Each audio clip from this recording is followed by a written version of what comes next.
Gencarnya serangan kampanye hitam atau black campaign terhadap industri sawit Indonesia dalam beberapa waktu terakhir dinilai kelewat batas, sehingga membuat pemerintah memilih untuk mengambil sikap tegas.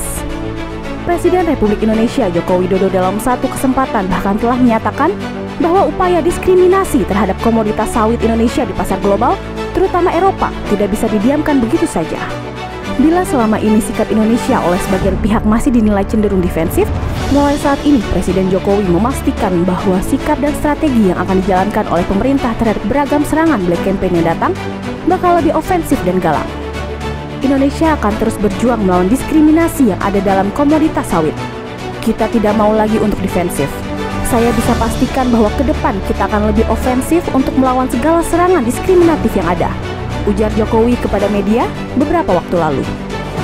Menjawab instruksi langsung dari Presiden tersebut, Menteri Perdagangan Muhammad Lutfi pun menyatakan siap untuk menerapkan strategi ofensif tersebut dalam setiap kebijakannya di lapangan.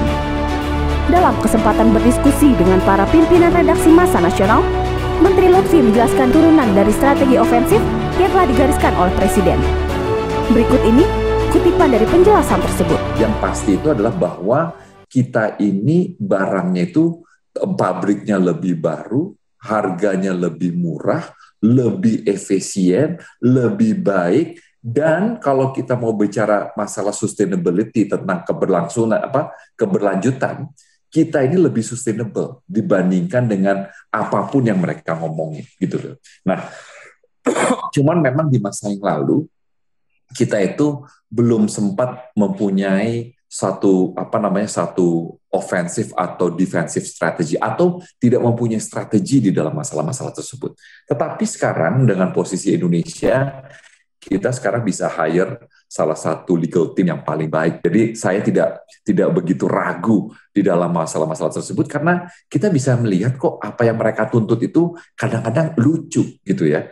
Sampai dia bilang kenapa kok Indonesia dianggapnya kenapa kok Indonesia bisa menjadi nomor 2 stainless steel-nya gitu loh. Itu bukan masalah karena kita cap-nya, bukan. Karena memang orang di Indonesia kalau Anda pergi ke Morowali itu pimpinan pabriknya itu pergi kemana-mana naik sepeda gitu. Di Eropa sana mereka pakai private jet. Ya bagaimana mau ngelawan kita? Kita pasti lebih murah gitu. Jadi kita nggak usah takut itunya. Dan kalau kita mau bicara masalah sustainability ya, masalah produk-produk kita, apa? Deforestasi. Ayo kita lihat. Sekarang kita lihat misalnya cara mereka menanam daripada soybean atau rapeseed mereka. Itu mereka sekarang nebangin hutan di Eropa Timur. Yang punya tuh orang Jerman sama orang Prancis. Nebangin di Eropa Timur itu 7 kali lebih besar daripada kita menebang buat kelapa sawit kita. Nah, ini sekarang kita tunjukkan apple to apple sama mereka. Gitu loh. Nah, kita hire konsultan sama konsultan. Apa? Kita mau bicara O2, penyerapan CO2. Kita terapin sama-sama. Ini yang saya bilang bahwa kita nih sekarang kita ladeni mereka. Apa? Mereka mau ke WTO, tak layani ke WTO. Mereka macam-macam, tak tuntut di WTO. Itu yang kita bilang namanya offensive strategy, gitu kan ya. Nah, tapi yang paling penting dari semuanya itu adalah Indonesia ini adalah negara yang paling sukses untuk menerapkan biodiesel yang punya sustainable. Hari ini biodiesel kita lebih besar daripada Brazil dan Amerika Serikat. Artinya apa? Kita pakai sendiri. Itu adalah offensive strategy yang paling jitu dari mana-mana. Jadi selama kita sekarang mudah-mudahan setelah Presiden Pak Jokowi tahun 2024 ini selesai, pemerintahan yang selanjutnya mempunyai konsistensi yang sama dengan kita sekarang.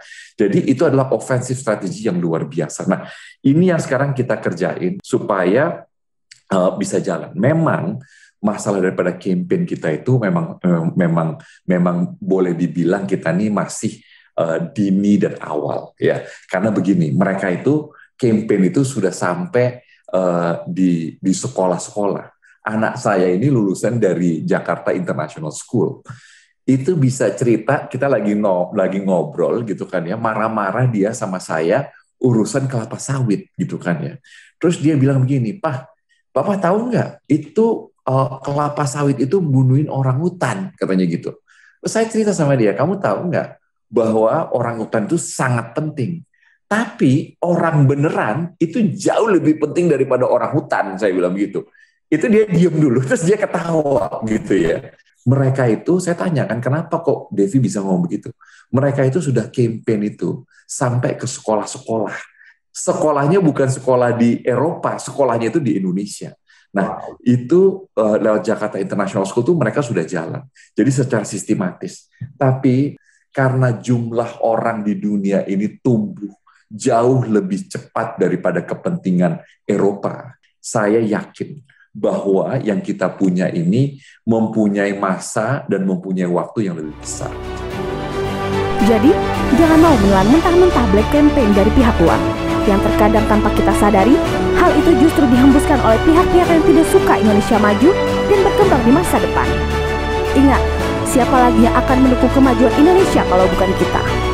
Terus ikuti beragam informasi terkini, aktual dan terpercaya dari dalam dan luar negeri yang kami sajikan melalui Warta Ekonomi TV.